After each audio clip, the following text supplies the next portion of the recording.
leaders, distinguished guests, ladies and gentlemen, good morning. Good morning. Okay, it's an honor to speak to you the 2019 class of emerging leaders on the interesting topic of building high-performing teams. I have to say, first of all, that I feel humbled by the invitation to give a talk on this subject matter. As I actually glanced through your diverse profiles, it was quite obvious to me that you're already leaders. Each one of you in his or her own right. Some of you have founded and continue to lead established companies or associations in a variety of domains: healthcare, public administration, gender studies, media, the environment, among others. Many of you are mentors. Many of you are engaged in youth empowerment. Therefore, you already have experience leading. But how can you ensure that you are at the helm of a high-performing team? I would like to applaud the Dennis and Lenora Forentia Foundation for exploring another very crucial component of what we need if we are to thrive as a society. How can we positively influence our youth and their prospective talents in leadership and team development? I will start by presenting to you two scenarios. Imagine being part of an unbearable team, a team where unhealthy competition is the norm. Your colleagues will use and abuse you to get ahead. A team where you were reluctant or even afraid to speak your mind. You constantly feel threatened, undervalued, unappreciated. You are pulled in all directions and given tasks and time frames impossible to realize. You constantly wonder what exactly you are working towards. And then finally, you resolve to working for your salary and focusing on some individual goals. You couldn't care less about the success of the team. Now in the second scenario, imagine being part of a team where you are excited to go to work every day. You feel appreciated, you're inspired. You would go the extra distance to accomplish the goals of your team because you are all in it together. As a valued team member, you feel guilty when you do not do your part. Even when the company or institution seems to be facing many challenges, you are ready to forge ahead. You are motivated. You believe that your team would overcome it all, and you would enjoy, and if not, cherish every moment of it. The ups and the downs alongside your team members. After all, you have been hailed as the team that delivers, and also with all members engaged. Now, in his book, The Wisdom of Teams, John Katzenbach, a prominent author and consultant on organizational strategies, defines high-performing teams as a concept within organization development, referring to teams, organizations, or virtual groups that are highly focused on their goals and that achieve superior business results. He states that high-performing teams outperform all other similar teams, and they outperform expectations given their composition. From this definition, there are a few things that come to my mind. The first is that a high-performing team is about people. The second, members of a high-performing team have shared values. And finally, to outperform other teams and achieve superior results, you must be able to challenge existing ideas, identify opportunities, and continuously improve on what you do. If you have experience being part of a team similar to the one in my second scenario, then you have been part of a high-performing team. You will agree with me that belonging to such a team is the dream of every team member. And leading such a team is one clear indicator of success for any team leader. When it comes to the notion of building high-performing teams, many models, principles, and theories have been suggested. You will find many research papers on the topic. Many talks have been given. But guided by the theme of my talk today, I will approach the concept from a personal perspective. What has been my own experience in striving, and I repeat, striving for leadership excellence. In that respect, I will share with you how I found the three major aspects that I extracted from Katzenbach's definition to be pertinent in my context. Let's begin with the aspect of people. The first component is trust and mutual respect. When I joined the Catholic University Institute of Buea, commonly called CUIB, 3.5 years ago, and I took on the position of Dean of the School of Information Technology, I arrived with several years of experience working in the corporate world, directing software development teams. My enthusiastic faculty team members were much younger, and in many ways, less experienced than myself. However, my experience had all been gained in a completely different environment and a completely different context. So I knew that I could learn a lot from them. I was direct and honest with them from the start. I did not know much about leading an academic team, but I was excited to be part of one. I was not interested in making any changes at the onset. I wanted us to understand each other. I wanted to learn about what it had taken for the team to get to the point when I joined. Only after that, I strongly believe, would I be able to figure out, alongside my colleagues, how we could go further. To establish trust, I demonstrated to my team some clear-cut principles through some specific incidents. First, I made sure credit was given where credit was due. When a team member initiated a relationship with an external entity that resulted in a worthwhile partnership for our school, I did not just specifically acknowledge them during our team meetings, but I explicitly did so in my report to the university administration. Secondly, I ensured that conflicts were resolved from within. Disagreement was welcome. After all, in academia, diverse ideas usually lead to more creative solutions. There was also no need for conflicts to be resolved by the leader. Peers took on responsibility of respectfully resolving problems among themselves. Thirdly, everyone was held to the same standards. To demonstrate accountability, I owned my own mistakes. When we all missed an agreed upon deadline for an activity, I was the first to acknowledge my own failure before pointing out that everyone else had fallen short too. I welcomed criticism.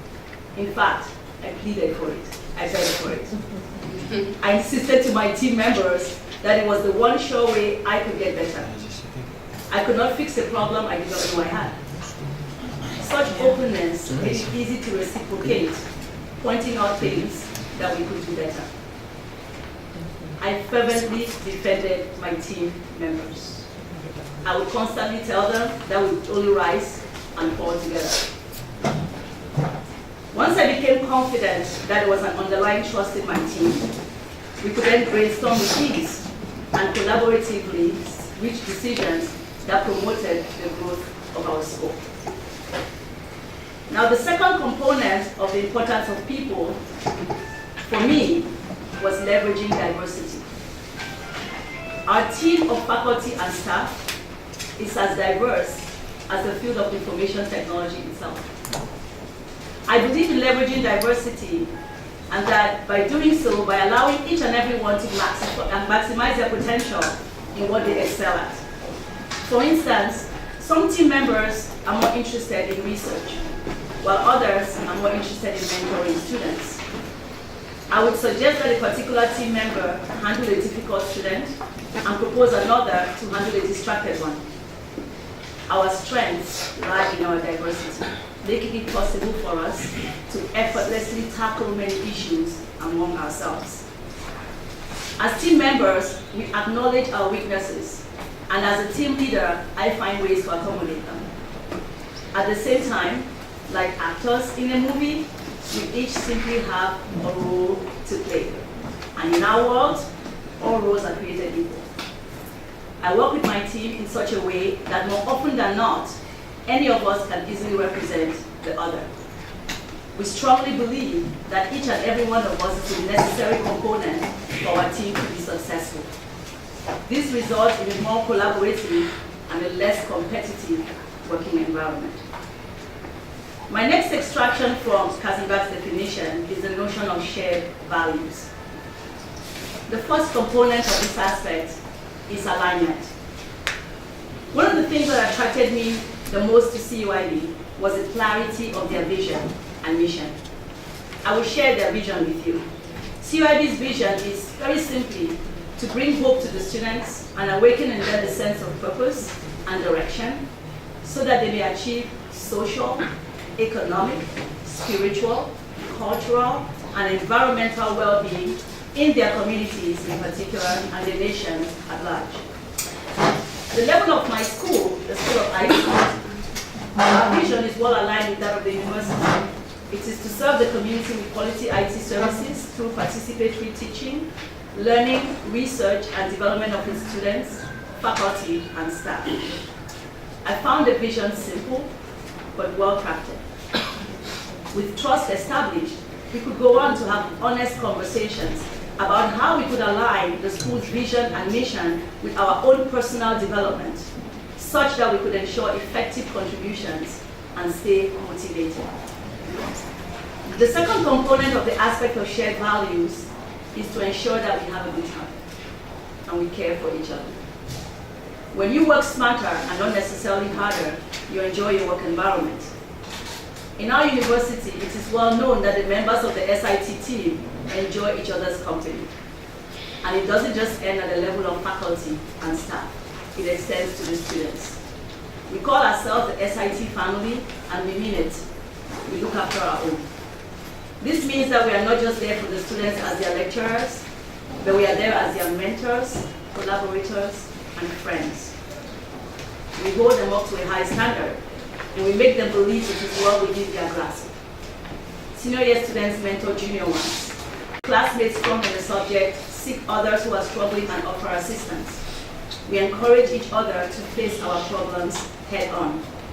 When students point out a difficulty, we ask them to propose solutions.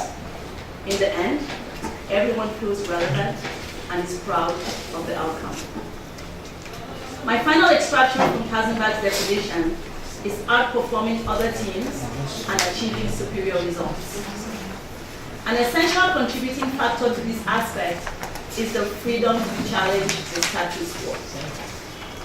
More often than not, there is an elephant in the room. That is an obvious problem or difficult situation that people do not want to talk about and rather pretend it's not there. I firmly believe that it is in challenging existing ideas that we can do better. Team members should be free to question decisions taken, to propose alternatives, and feel that they are regarded as a valued member of the team when they do so. When I recently told one of my team members about my concern that the outline of his course did not sufficiently represent the course content, he took an honest look, agreed with me, and worked on making changes. He knew that the reverse would be just as easily welcomed. When we challenge existing ideas, we are able to identify new opportunities, and consequently, we create an environment that fosters continuous improvement.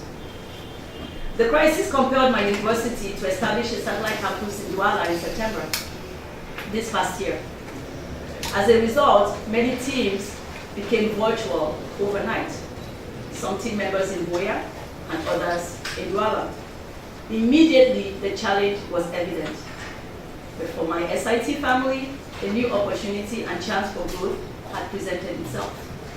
We adopted a variety of new tools and technologies to facilitate communication, enhanced our teaching and learning processes, and we kept our SIT family engaged.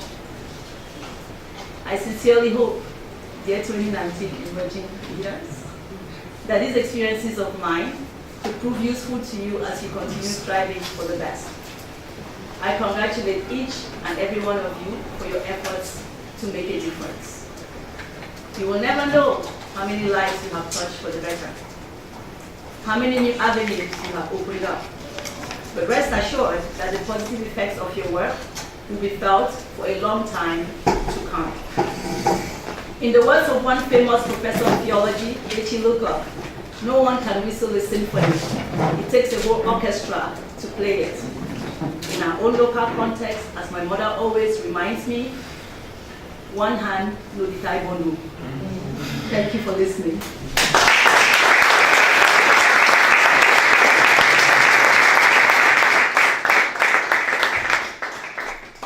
So as I was allocated 1 whole hour, and all all the researchers have basically told me that after 20 minutes, everybody tunes out.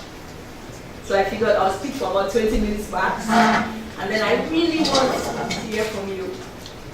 I want us to have a conversation. If you have questions for me, I'll try my best. But I also want to hear about your experiences, because as I said at the beginning of my talk, I believe that all of you are already leaders. But as always, you're always striving for ways to get better. And as I said throughout my talk, I'm the first that wants to always get better. So I would like to hear about some of your experiences. But if you have any questions for me, I want to hear about your experiences.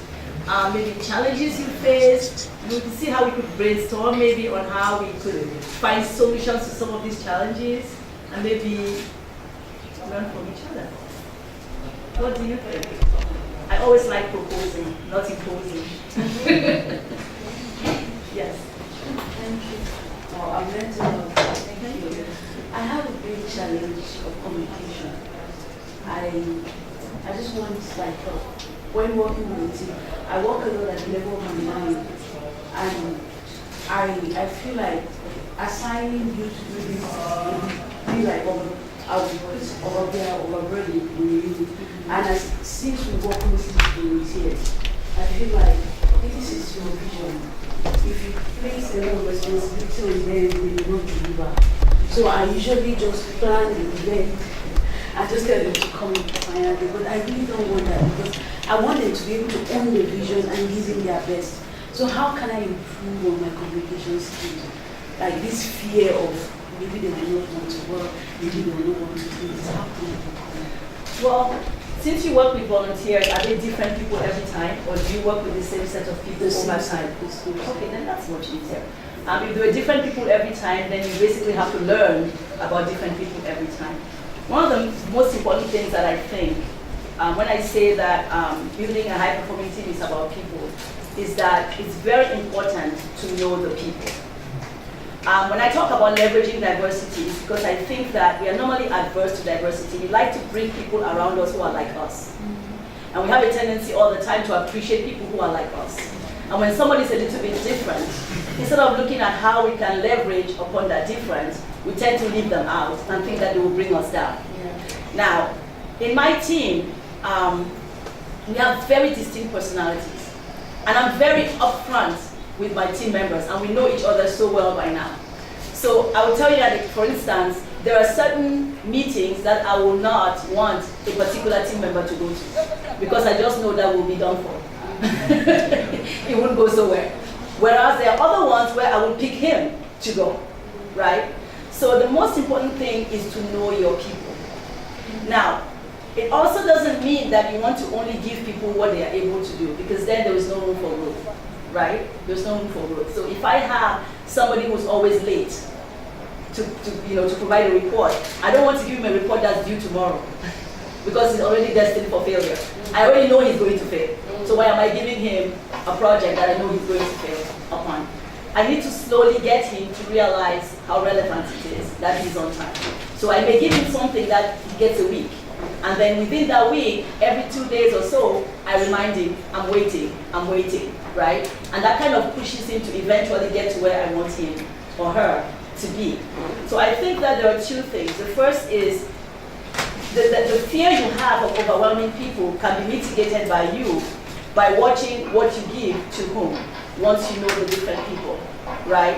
And then secondly, you only don't want to give what they want, because you also want, as a leader, that your team grows. You don't want that 5 years from now, you have the exact same team with the exact same set of expertise and the exact same constants that you had at the very beginning. You want to keep bringing everybody up slowly, right? But what you will never have is this. Like, you won't wake up tomorrow morning and one of your volunteers is you. That's not going to happen, right? But the temptation I know as a leader is always, I want to do everything so it will be perfect, right? That is the temptation, but it's something that you personally, and everybody experiences that, you personally, because everybody thinks they are very good at what they do, normally, right? But you have to personally work at it. You have to work at it and take a chance, right? Take a chance and trust. The most important thing is trust. And for me, I prefer to have a team member who failed, but he tried his best. as opposed to one who was just not engaged, and that was why they failed. So when you build that trust, people will go to the ends of the earth for you. And that is at every level of your life, whether it's within your family, whether it's within your job site, wherever you are, where you're playing a leadership role as a parent, as a friend, no matter the case, as a lecturer, if the subordinates or those who work with you will go to the ends for you. They will protect you. When I came into the system, I was coming from a completely different environment and I was terrified. But they all thought that I had all this world of experience and therefore I was coming to teach them. And the first thing I said was, I'm not coming to teach, I'm coming to learn. I don't know anything about this. I'm coming to learn from you. You've been doing this for some years already. Right? So you must try to build that confidence and be ready for some failure. It's okay. There's nothing wrong with everything not being perfect, right? I was supposed to get here at 8:30, it didn't happen. The world didn't end. Right? All of you were very kind enough to wait for me. I got here and here we go, right? So that panic has to go away, right? So give people a chance, but at the same time what I'm saying is, if you have a report due to the ministry tomorrow, don't give it to your slowest, right?